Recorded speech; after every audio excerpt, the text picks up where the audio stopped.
Darksiders 3. Okay, it took us a little while, but we got here. So in case you weren't aware, we already looked at Darksiders 1 and 2, and I'll make sure that there's links or pop-ups or something if you want to start there. Darksiders 3 released in 2018 and was published by THQ Nordic, being developed by Gunfire Games. So Gunfire is a change from Vigil, who did the first two games, but they were involved in the definitive edition of Darksiders 2, Remnant from the Ashes, and some stuff that I've never heard of, like Hero Bound, which is a VR game. So coming into this one, I didn't really know what to expect regarding the dev, but basically I'm just coming at this having played the first two games in the series, and we'll just see what they can do with it. With all that said, let's hopefully help you to answer the most important question asked in this review series: is it still worth it for you? Let's get into it.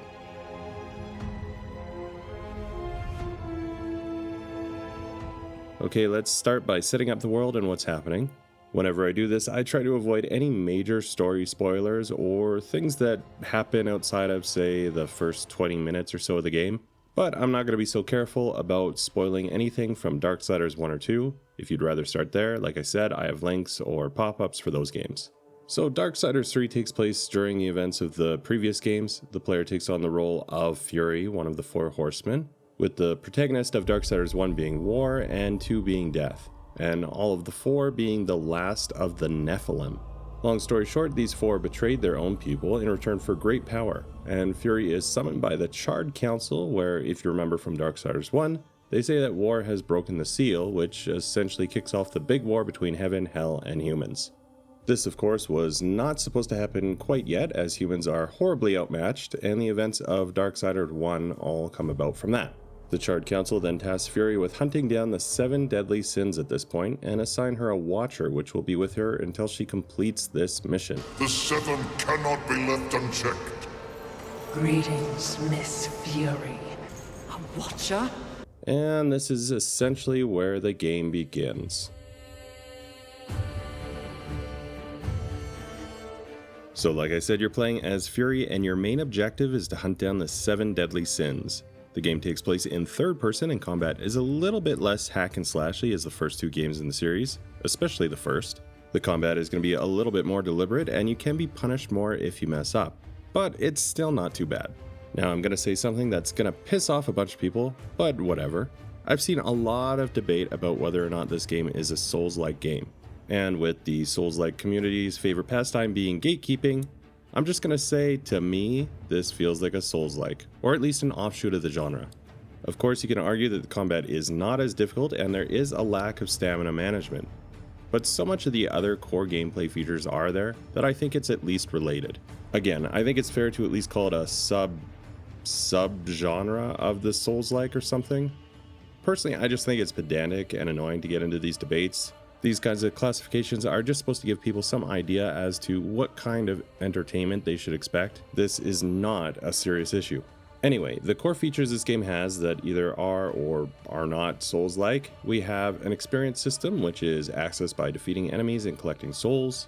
These souls are then used at Serpent Holes by giving them to Vulgrim to level up either your overall health, the strength or damage dealing potential, or your arcane abilities, which is essentially your special attack damage. You can also use these souls as a form of currency with Vulgrim to buy a variety of things like single-use items, armor upgrades, or other things. So I would say that the combat is a jump in difficulty from previous games. It's less of a mindless hack and slash now, with enemies being buffed and requiring a little bit more of a deliberate approach. There's also a greater emphasis on things like dodging and countering. If you do get defeated, you lose your carried souls and respawn at the Serpent Hole, with all the enemies now respawned. You are able to gain back some of your lost souls by making back to the place that you fell and reclaiming them. Sometimes you'll find yourself up against a horde of weaker enemies, but more often than not, it's going to be fewer enemies, and you're going to go into a slightly more duel-like system of combat rather than the standard crowd clearing of previous games. The different levels are basically going to focus on working your way to a boss or one of the sins, and then engaging them in a boss battle. The levels themselves play out in a Metroidvania-ish style with many locked areas that you need to gain other skills to unlock. This actually brings me to another key mechanic, which is the hollows. These are basically going to be your special powers that you get. You're going to collect 4 different hollows, and you can switch between them at will. So for instance, you get a flame hollow, which allows you to attack with fire, ignite enemies, or some environmental objects to clear the way. And each hollow will have its own special abilities, and they allow you to get around or get past certain barriers, meaning that just because you run through and clear an area, you're likely going to need to backtrack to open a passage that was previously blocked. Other than those main things, there's also a lot of collectibles throughout the game, so things that you can trade for weapon upgrades and things like that. But I think you get an idea of what's going on here.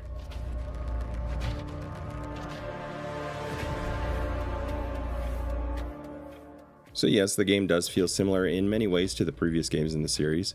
Obviously we have the same world that they take place in, so the story and overall world building will be similar. Combat is the main area where it's going to feel a little bit different though. Like I mentioned, we're moving a little away from the crowd clearing hack and slash of those games, though it does come up a little bit.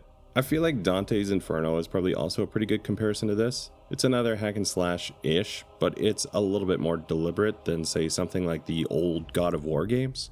So that and the general concepts such as using heaven and hell and storytelling, it's going to have a similar vibe. That's probably all that we really need to look at here.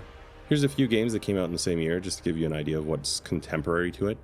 And as always, please mention any games that you feel fit as a comparison and why, so that gamers can get an idea of what to expect with this one.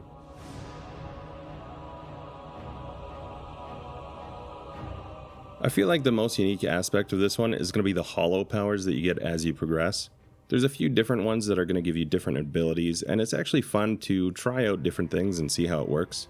It can be a little bit frustrating when you come to a blocked passage and you don't realize that it's blocked because you need a specific hollow to get through, so then you waste some time looking for some environmental means of opening it. But I'd say that's a pretty minor grievance and pretty common with similar games.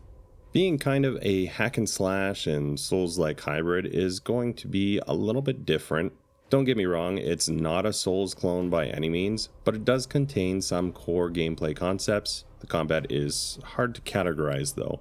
I mean, it's still kind of a hack and slash because you don't have the stamina and you just mash away. But if you don't put some thought into it, you can definitely be taken out a lot easier than in previous Darksiders games. That said, the combat is nowhere near on the level of a typical Souls-like game and will be easily completed by the average gamer. So there's that. In terms of bugs and performance issues, I didn't run into anything worth mentioning. This might not be your experience, but it's just to give you some idea of what to expect.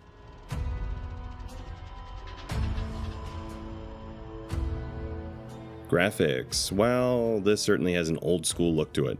I think it carries on with the Darksiders style. It's not changing things up that much. One of the biggest differences, I would say, is the main character not having that chunky style that I mentioned in the previous reviews. Really, I'd say overall this doesn't look like a huge change or improvement from the earlier titles though. Considering there has been a few years since the previous release, this is a little bit of a surprise, and you might expect a little more in terms of progress here. But maybe they just wanted to keep things consistent. In my opinion though, the graphics look fine. They're a little bit more old school, a little less realism than many of its contemporaries, but I don't think this is a problem at all. Locations are going to look fairly similar to the previous releases, especially Darksiders 1. You'll have a little bit in terms of diversity of environment. We'll be in ruins, cave systems, volcanic areas, crypts. You get around, which is nice. Obviously, just use the gameplay video to decide for yourself what you think. Sound is also fine in my opinion. Sound effects and music are consistent with previous releases. I think that if anything, the writing and dialogue is maybe not as great. Majority of the game dialogue is going to be the watcher making observations and Fury replying with some snark. But this is just my opinion, and others may feel completely differently about it. So with that, I'll play a few examples of the sound and dialogue so that you can get some idea of what to expect. Who knew the apocalypse would have so many elevators? Must you fill the silence with your chatter? Are you suggesting the Great Fury does not enjoy the pleasure of my company? Pleasure is not the word I use. Behind me, wee ones! Let me tend to our uninvited guests. Ah, Fury! How kind of you to pay me a visit. I trust the slaying is going well.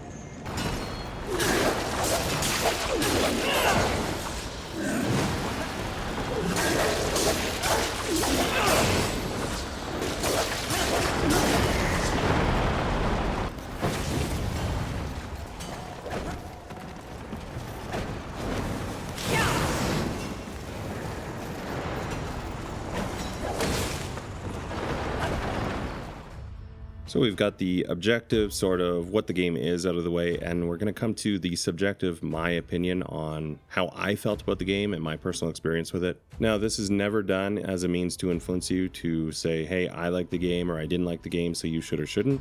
Everyone likes different things, so just because I like it doesn't mean you're going to, or if I don't like it, it doesn't mean you're not. You have a brain, you know what you like, decide for yourself if you like it. So all that said, the big question, did I personally enjoy Darksiders 3? I guess. I thought it was okay. As far as Darksiders games go, for me this is the weakest one, but as with most sequels, this is generally the case. Sometimes a dev will innovate and build on what made things great and come out with something that takes the franchise to the next level. More often than not, though, they try to take what they had and stuff in whatever is the popular or mainstream style of the day, and that's what we get here. So I think I preferred the more hack and slash style of the first game over the direction that they took the series in with this one. Again, it's not like things have been completely changed or flipped on its head, it's a small incremental change, but I'm just not a huge fan of the direction. I thought that the hollows were kind of neat, but maybe a little cliche at this point. Not that it's a bad thing, it just isn't anything new. Being that this is probably the most unique thing in the game, that seems to hurt it a little bit. So again, I'm not saying that I hate this game, I didn't mind it. It's just a very straightforward game and it really doesn't take any risks or present anything aside from a very standard experience. I would say it's a very mid game if the kids are still saying that. Now, I don't think this is a really big problem, but if you were hoping that the series was going to keep getting better, this might be a little bit of a disappointment for you. The story itself feels even more dumbed down or something, so they just send Fury to take out the sins. It just seems too obvious. And aside from this quest of hunting down the 7 deadly sins, the story is just really bare bones. It feels like it's literally just one big mission to take on a series of bosses. It's all just very mechanical or systematic. Go to a level, fight your way to a boss, take out boss, rinse and repeat. It's like classic Mega Man from the old Nintendo days, and I kind of feel like we've progressed from that point. They bring the makers back, but again, just like a lot of things in this game, it feels like they do it just because they're part of the world. They just feel like they've been stuffed in here without any real thought or trying to connect to things in an interesting way. It's like they just went, oh, the previous games had makers, I guess we need to put the makers in here. The enemies feel repetitive and very samey from previous games. However, I get it, it's kind of hard to just come up with something totally new for this. This game is supposed to be taking place parallel to the others, so it maybe wouldn't really make a lot of sense if there's some totally new enemies included that weren't in the others. At least with Darksiders 2, we went to a totally unique location, so they had a little bit more freedom with that. So overall, I would say this is just a really basic action-adventure game that stuffs some Souls-like mechanics into a Darksiders package. It's not bad, but it's not great. If you're a huge fan of the series, you might be a little bit let down, but at the same time, if you just want more Darksiders content, there's definitely been much worse sequels made of beloved franchises. So all in all, not terrible. Regardless, I hope you like this look at Darksiders 3. If you already played through this one, please let me know down in the comments what you thought and if you agreed or disagreed with my own opinion on it. If you found the video helpful or entertaining, please do give it a like and also consider subscribing to the channel. I post a bunch of other reviews and retrospectives, but also walkthroughs and other gaming content, and I'd love to have you join the community and help direct the future of the channel. Thank you so much for taking the time to watch today, and until next time, take care. Finally.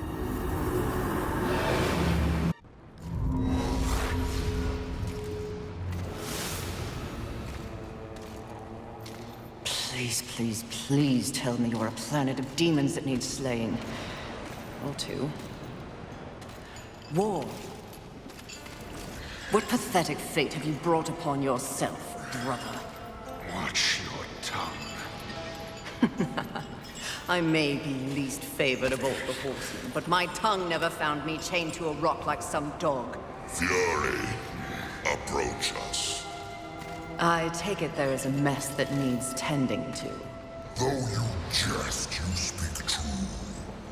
War has broken his vows to this council and shattered the seventh seal. The apocalypse. Why would he... We know not. Yet. As As we speak, Earth falls beneath the spears of heaven and the hammers of hell. So the horsemen are to ride.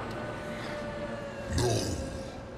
While the Charred Council seeks to understand how and why the traitor war has committed this abominable act, there is a matter that requires delicate attention. You should have called Strife. He's the delicate one.